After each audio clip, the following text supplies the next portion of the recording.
March 30, 2017. Ito na yata yung araw na sobrang excited ako para manood ng Kathniel na movie. This is the day. What is up, Pilipinas? So, ngayon pag-uusapan natin yung bagong release na trailer ng Star Cinema sa movie na I Can't Help Falling in Love.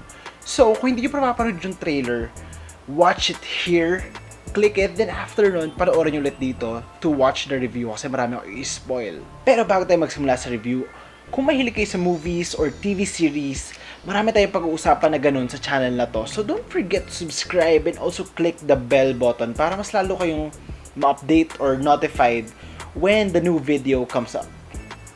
Let's go! So kung Kathniel fan ka, stick to the last second of this video kasi meron akong i-share na favorite scene ko sa trailer na to and also an important question para sa mga Kathniel fans. Review time! So kung napanood nyo yung last teaser video ko para sa movie na to, for sure alam nyo litong-lito rin ako sa story nung time na yun, pero curious talaga ako kung ano yung mangyayari. And now, thankfully, sa trailer na to nasagot na yung mga tanong ko na yun. Ang problem nga lang, mas naging curious ako dahil mas marami pang tanong na nabigay sa akin after watching the trailer, which is the best. Ha? Kasal ka na? Can't Help Falling in Love. Basically, yung story nito tungkol kay Gab, who is a close to perfect girl na papakasalan na sana yung long-time boyfriend niya na si Jason, played by Matteo Gudicelli. Ang problem nga lang, umikot yung mundo niya dahil hindi niya alam na meron na pala siyang marriage certificate and kasal siya to a guy named Jose Ibarra Gonzalez Jr. Or Dos na lang. ang labo lang ng sitwasyon nila. So, they embark on this journey para ma-annul yung kasal nila. Then, suddenly, posible nagkakaroon ng change of heart sa kanilang dalawa. Especially kay Gab. Kasi, ang tanong dito, would she be marrying Jason? Or does she really fall in love with Dos? That is the question. As you can see, meron ng subtitles tong video na to. Kasi nalaman ko lang dahil sa isang recent viewer na nag-comment na she is from Nigeria, and she's a Kathniel fan. So, sobrang international pala ng fanbase na to, so they deserve the subtitles. And also dahil alam kong inabangan nyo to mga Kathniel fans for this trailer, so you guys deserve more.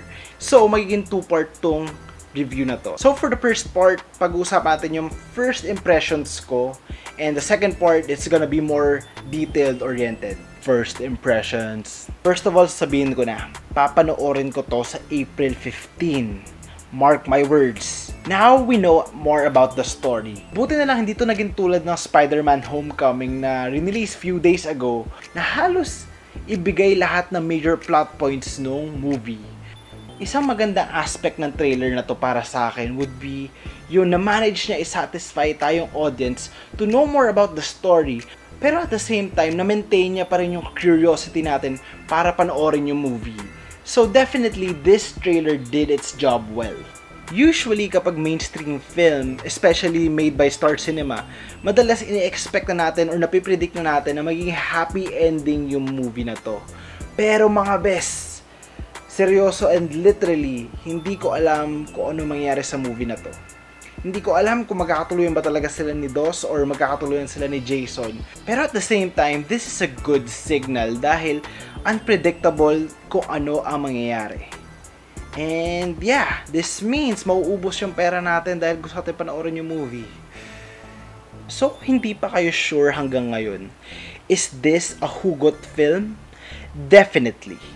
Isipin nyo lang, within 3 minutes ng trailer na to, parang pumunta na Enchanted Kingdom, sumakay sa space shuttle for 3 minutes ng emotional roller coaster. Ganon. Sabihin nyo hindi.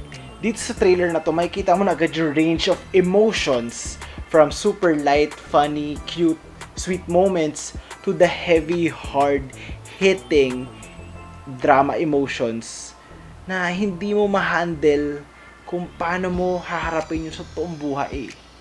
Like, how? Minahal ka na ba? Nagmahal ka na ba? Real talk, maski ko nasa sitwasyon ni Dos, mag-loading din siguro utak ko. Hindi ko alam paano ma-handle yung ganong pressure moment eh. Ugh. Na-enjoy ko rin yung mga joke sa trailer na to, lalo na yung kay Gab tsaka kay Dos. Pero medyo nag-stand out din sa akin dito yung family ni Dos, which is kasama sila din si Padilla, Lotlot De Leon, Archie Alemania, tsaka si Ketchup. And also, isa pa ditong funny moment would be yung nasa lawyer's office sila. Tapos yung lawyer naka-shorts lang. Ewan ko lang, pero medyo nag-range din sa corny tong jokes na to. At the same time, yung pangalan ng office, yung joke, may joke din yata doon. Ito yung name.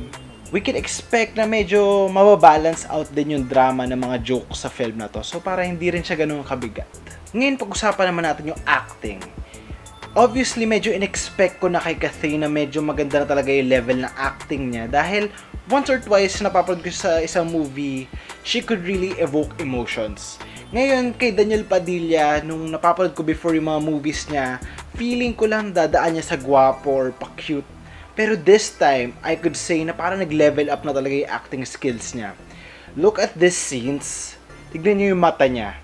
Those eyes are talking to you. Those eyes speaks emotions.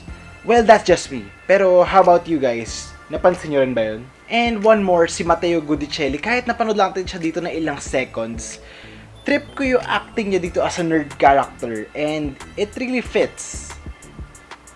Yeah. Sana alam mas mahaba pa. Pero it's still good.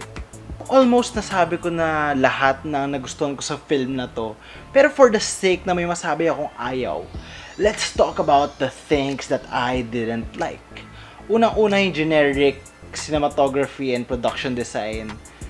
Parang yung usual na napapanood natin sa Star Cinema.